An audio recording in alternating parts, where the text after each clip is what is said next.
Toward those who would export terrorism and subversion in the Caribbean and elsewhere, especially Cuba and Libya, we will act with firmness. And with those words, Ronald Reagan consigned Cuba to 23 years on the state sponsors of terrorism list. Today, the famous old American cars still cruise the streets.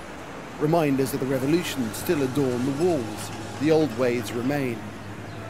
But Cuba is on the cusp of change, and coming off the list is an important milestone.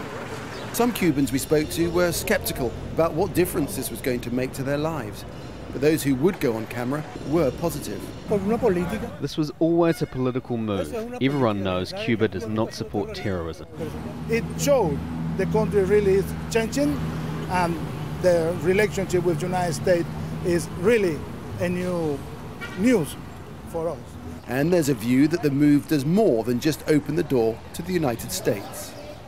It also facilitates the relation of Cuba with the rest of the world.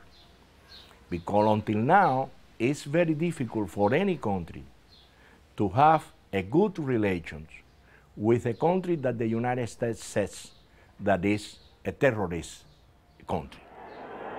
Shortly after the revolution, the US shut down its embassy in Havana. Now the next step is for it to reopen 53 years after the freeze. There's even a suggestion there could be an announcement next week. And this is the US Embassy, shut down way back in 1961, now home to the so-called US Interest section. And those flagpoles you can see there, they were erected by the Cubans in the George W. Bush era to mask that side of the building from an electronic screen on which was emblazoned what they perceived to be American propaganda. But now it seems those days are behind the two countries as they prepare to re-engage.